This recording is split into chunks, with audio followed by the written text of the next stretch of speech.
Hi, everyone. Welcome to our There you go. live. Sorry, little technical delay. That's the world we live in. We live. Just when you think you figure it out, you don't. All right. Thanks for being patient, everybody. While we get started, welcome to our Log and Timber Home Living Live. I'm Editor-in-Chief Donna Peak. I'm super glad you could join us today because we're going to be talking about a real big buzzword in the realm of wood homes. It's modern rustic design. But, what does modern rustic really mean and how can you incorporate it into your own home? Well, in order to shed light on that subject, we couldn't think of anybody better than a company and a man behind the company whose name is literally Modern Rustic Homes.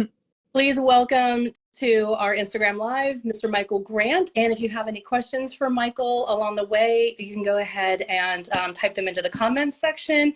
And Catherine Owen, our moderator, will be keeping track of that, and she'll let us know if you have questions. So, Michael, hi. Welcome. Well, Donald, Glad. it's good to see you. Catherine, good to see you as well. Yeah. Been looking forward to this, and thank you for your kind words. Oh, sure. Sure, you are definitely an expert on this subject, so we're super happy that you are here and you can share some of your insights with us. So, just in thinking about the topic, I jotted a few things down that I know our readers ask about, and we internally are about all the time. And so it's like, what does modern rustic really mean, and where did the idea really originate from? Really a great question, and I think that there's the influences for modern rustic came from a variety of places, but as I've given this consideration, I really think I saw the origins of it in some respects in Japanese design.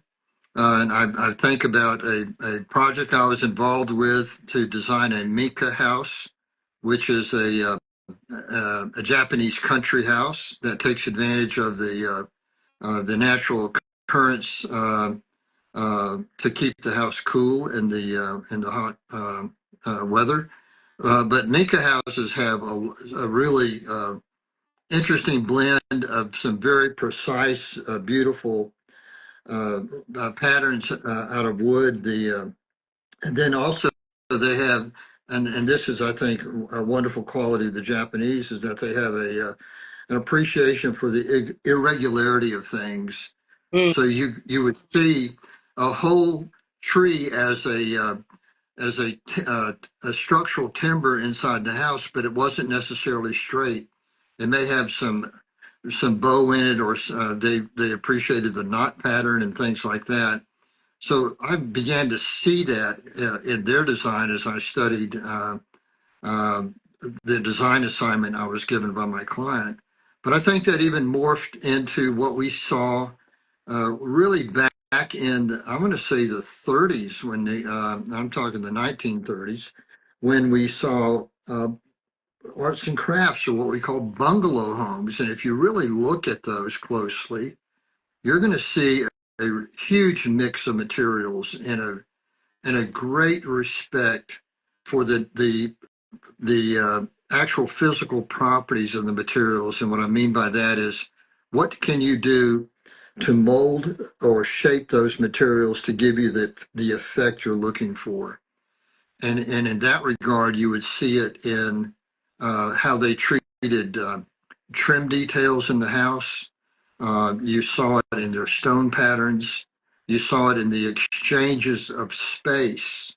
And a good example of that is how they would have a small uh, banquet area to create a dining area instead of creating a dining room.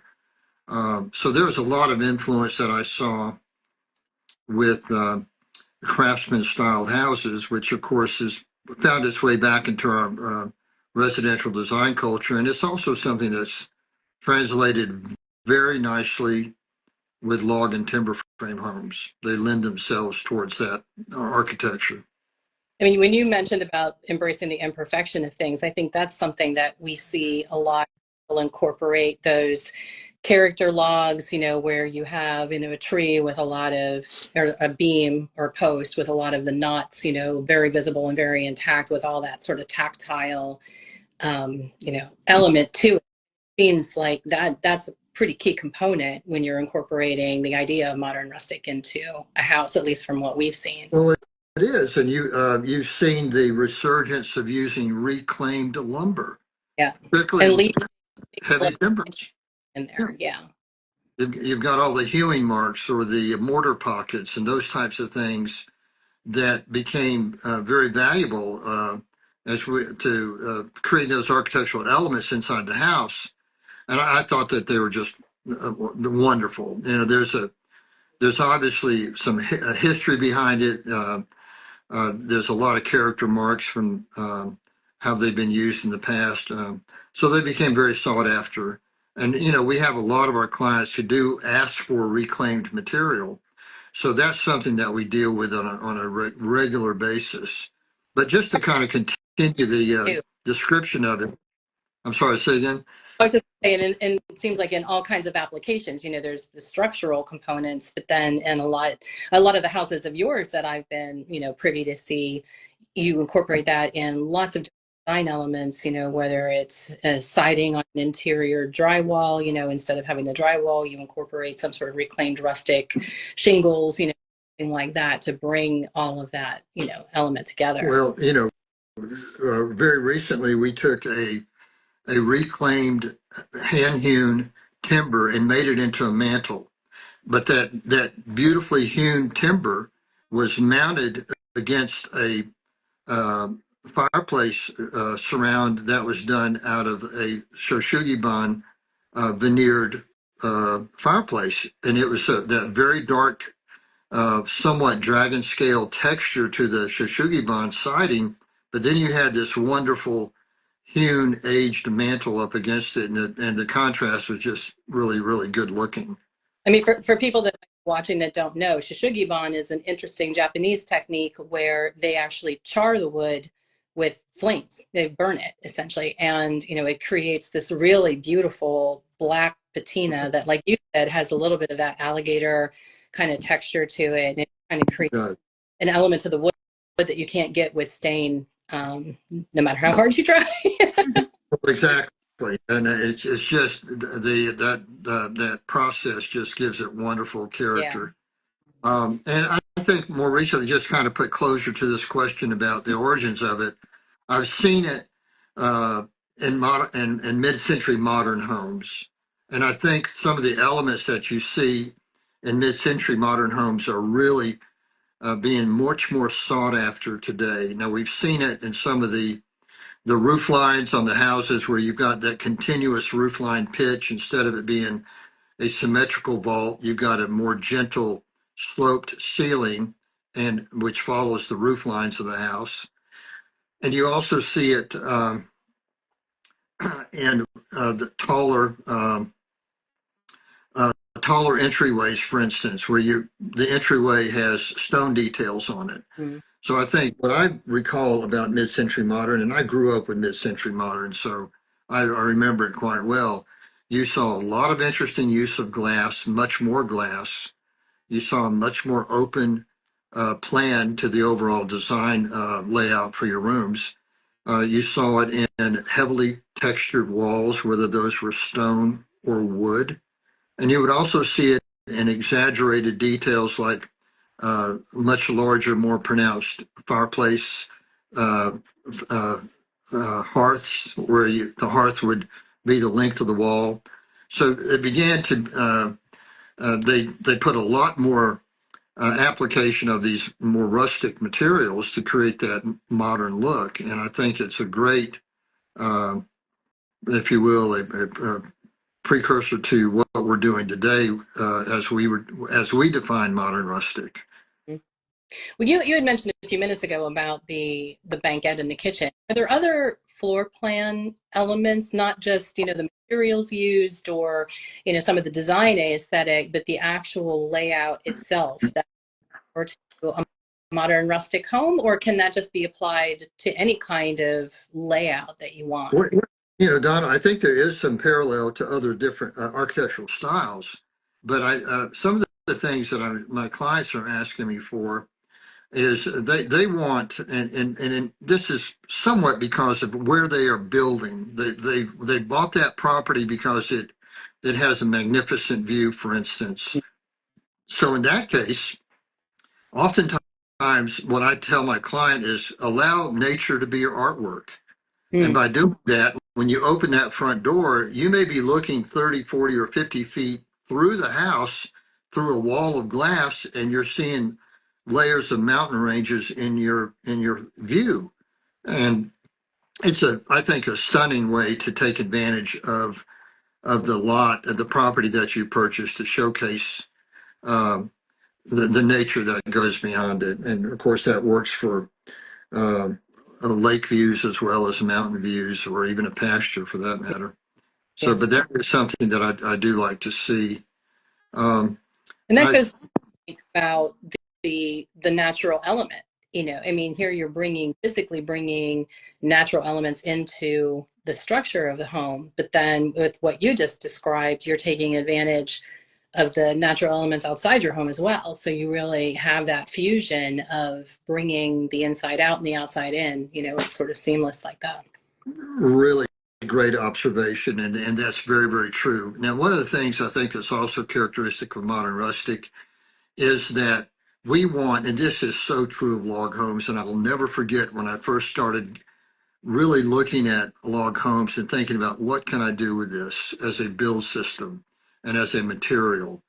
And what I would tell my clients, there's nothing more honest than a log home. And what I meant by that is what you see is what you get. We're not hiding it behind drywall. Yeah, Okay, you see the beauty of the logs or the heavy timbers. And of course, those are all used to frame windows and doors. So you see the beauty that goes beyond all of that. right. But I really liked that aspect of log homes. But what we saw in log homes 30 years ago is different, very different than what we're seeing today, because For sure. our our clients are wanting more of a mix. They do want some drywall. They want the ability to introduce another color into the finishes, or um, so they may do a feature wall out of, it could be reclaimed lumber, it could be rocks or stone, or it could be vertical planks. There's so many different ways that we've done it. But my point about it is, when I got into this industry, I realized that we could do better. We could add more interest and character to these houses, instead of everything being wood, whether it was log or tongue and groove, that had all been um, lacquered when they originally built. It was just too monotonous. And I said, I'm going to change this and I can create a better look for it. And that really was sort of my uh, incentive to create what I then labeled modern rustic. I know, and I've seen in a lot of your homes too. You mentioned about, introducing other colors. Even if you want all wood, another trend that's sort of catching on, and I think this falls into the modern rustic category, is mixing up your stains. You can do one room in a like whitewash if you wanted it to be really light and bright. You do it in a whitewash stain, or if you want a room that feels moody and dark, you can do it in a really deep walnut. You don't have to have all the same stain color on every wood surface in your home, which is something that 30 years ago people did. They wanted everything to be matchy matchy, and it was all Well, that. and I think they didn't. I don't believe they knew better. The builders were doing it all one way. They were doing it to make it convenient for them. And I said, no, I'm going to do it so that it's a reflection of you, my client. What do you want? Yeah. Uh, but to your point, and I remember I had a client say, well, log homes are dark. And I said, well, not necessarily. I said, it's easy to lighten up a log home. And you've already mentioned what you can do. We can put more glass so we get more natural light, which is also a huge trend today. And we can use lighter finishes. So those two automatically make for a brighter home. But then, of course, the artificial light that we introduce to the overall design of the house is yet one more way to lighten up the house. But also to your point, we do get requests for some of those rooms that are very dark. And that's also another design trend that we're dealing with today. So we can do that as well, mix these finishes and get a very good look. When we did our log home here in the North Georgia mountains, um, I whitewashed all my log walls, and then we did, and it was interesting because I did one coat of whitewash on the logs, and I did two coats on my trim, and it gave me just enough contrast. Oh yeah. And it worked beautifully. Yeah, that would be really beautiful. I mean, you're kind of a visionary on this because you saw this trend coming a lot earlier, I think, than a lot of people. I think even home buyers really saw coming. And I mean, so much so that you named your company that, and it's worked out really well because people search on Modern Rustic. So I'm sure you come up an awful lot. So what are some of your favorite design features when you're talking about this to a client? Maybe somebody comes in and says, I know I want a modern rustic look, but I don't really ask for. So what are the things that you would advise them to Yeah. do? What's really interesting to me about that question is that, and I'm going to go back to my earlier statement. I really want my clients to understand this is about them. It's not about me. I'm just a vehicle to help them get where they want to go. But uh, to answer your question, um, what we're seeing now is, and I'm going to refer to my comment about honesty in materials. And they want the richness of these natural materials, and I do too. But I want them used properly. When you do, if you're going to put a detail into a house, then repeat that detail two or three times so it becomes meaningful. And we do that. I often do that with stone. So it's very typical, obviously, to face your fireplace with stone, but I started using it in feature walls where I may have an alcove, a recessed alcove in the entry hall, and I've veneered that also with stone. So again, I'm repeating that textural quality. I will oftentimes do it with the either stone columns or pedestals at the entrance porch into the house. So again, we're getting a continuation and a use of that material so that you begin to see the texture of it as well as obviously the color. Um, so those are some things I like very much. When I'm using a material, I want to use it creatively, and I also like to use it in unexpected ways. And those are some that I've been doing. Um, I'm working on a magnificent project right now, and the fireplace is 12 feet wide. Directly opposite the fireplace, in the same visual axis of the fireplace, is their uh, stove. And the stove is framed by a 12-foot wide stone arch. And built into the sides of it, we have storage for the spices. On the left is savory, on the right is sweet. And it's very, very well laid out. But there's this pattern that we've created, which is something else I really like to do, that I think is more respectful of what I call modern rustic. But create a pattern and repeat that material detail where it begins to make sense.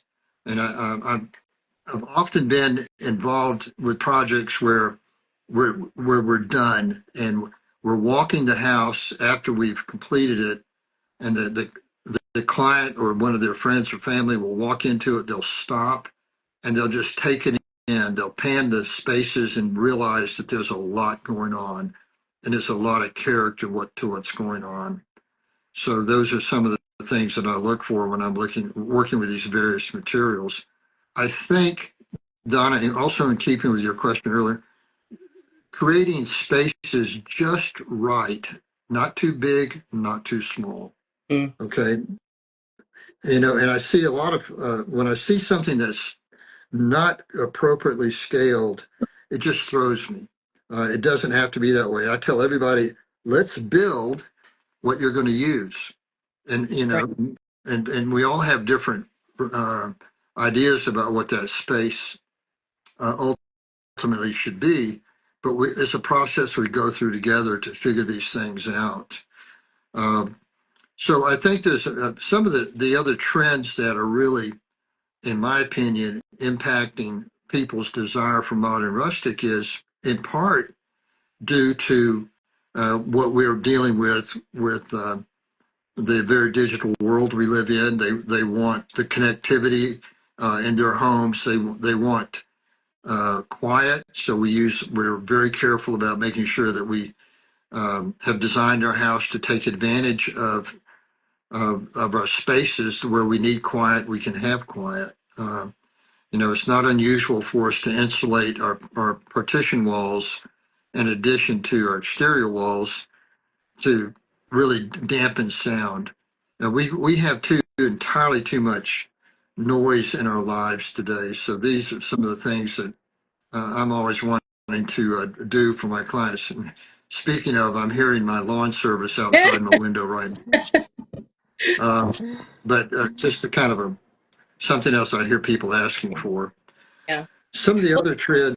There's actual noise, but you were saying about, our increasingly technology driven lives. I think that is a huge reason why people are gravitating to exactly the kind of style home that we're talking about. They're craving something that they can feel, and, something that has history, like you mentioned. It's like it's got provenance to it, and it just conversation piece and something to think about, and just kind of getting back to that natural spirit. The further technology oriented we get, the more I feel like we're just craving to have that back in our lives in some way. And I know I hear that from homeowners a lot, that they just want to feel something real again, and so they're into this. Yep, exactly. I think it just kind of put closure on materials, the whole textural quality that we have with log homes, timber frame homes, the various materials, obviously beyond that, with stone. And I don't want to dismiss drywall because I do use drywall in my houses with some frequency. But I like these spaces to be thought out and add the texture and so forth where we can use it. Speaking of materials, material I use on occasion, and I do it mostly for accent walls, but the material is poplar bark. What a wonderful texture it has. And we did a whole house for a client out of poplar bark on the outside as a siding product, and we did our heavy timber details inside. But it was absolutely magnificent. It looked like this um, sort of um, a classic colonial home in some respects on the outside, but it was clad in poplar bark. It was sitting in the middle of the woods, and it just had this magnificent quality about it. And we used whole peeled hemlock trees for our columns, but it had this very classic form to it, but we interpreted it with these rustic materials, and it just turned out wonderfully. Yeah. I mean, I think ultimately that's one thing to keep in mind, just about, if you're interested in wood homes or log homes, don't think of them as they have to be a certain way. I mean, more than ever, people are incorporating mixed materials, like you mentioned, and their own design elements. There really are no rules if you want a log home or even a timber frame. Timber frames are usually perceived as a little looser of a design aesthetic. People tend to pigeonhole log homes that they have to be, this thing, and are sort of stuck in this box, but they're not. It's a building material with a very wide range of diversity in the way you can apply it. It is, yeah, and I love those challenges when somebody Yeah. they really have something different in mind. So it's again, we just have an opportunity to create something unique with it, which I'm always interested in doing. Um, but I think again, when I look at and I've mentioned a number of these already, but when I look at what I'm going to do from a design solution, again, my inspiration starts initially from the client. How do they want to live in their house? Then I move on to the build site. What is the build site saying to me? I love the Frank Lloyd Wright expression that we build a house. The house should be of the land, not on the land. Mm-hmm. I think great expression. So we do that. And then, of course, capturing those views and so forth we talked about earlier. But beyond the client, the build site materials that we've already spoken of, these are all hugely influential in what we do from a design standpoint. And I think there's one more too, and that's really the lifestyle of the homeowner. And to give an example of what that is, what I'm asked for now often are multi-generational homes, where you do have three generations, and and they all want their privacy. So it's very common that I'm designing into it an in-law suite or a casita, as we sometimes say, but being mindful of how people really are living in their homes. And we did that for a family from India recently, and very, very contemporary house. And they came to me for the same reason. They keyword searched modern rustic. I popped up and we just went with it. We had such a good time with it. Uh, but it was a multi-generational home, and the Indian families have they're very close knit families. Yeah, that's right. I do that aspect of them. And So, Westerners as well, for a lot of reasons. exactly. Sure. Yeah. All right, Mike, we are at our half hour. Is there anything you want to leave the audience with? Make sure that they know how to reach you. If there's any questions, we'll make sure that Michael gets in and we'll get responses. And but Michael, do you have any parting pieces of wisdom for everybody that's tuned in? Well, I think that we talked about trends. I think one of the trends is set your own trend. Don't be obligated to a particular trend if it's not for you. I'm seeing a lot of very interesting things today. I think I spoke to you before about what I call, or what I'm seeing that is called dark acamedia, which is a way of introducing some really dark, moody color into your overall color palette. I'm seeing people be very, very mindful of their spaces, what I alluded to earlier, just right, not too big, not too small. But really, the home is about you. Make it reflect who you are and how you live. I love that challenge when I'm working with a client. We can have a good time. And should someone have an interest in talking more with me about that, they can reach me at modernrustichomes.com, or they may call our office. And that number is 706-273-2755. So thank you. This has been fun. Yeah. Thank you, Lynn. I always enjoy talking to you. You always give me such great insight as to what's going on in the world of rustic home design. So yeah, hoping that people really took some good info from it, because I know I did. I always learn something. All right. My secretary just told me the phone number is 706-273-7140. Say it one more time. Make sure everybody got the right number. 706-273-7140. I gave the cell number earlier. That's right. Thank you. All right, everybody. Thanks, everyone. Bye. It's a pleasure.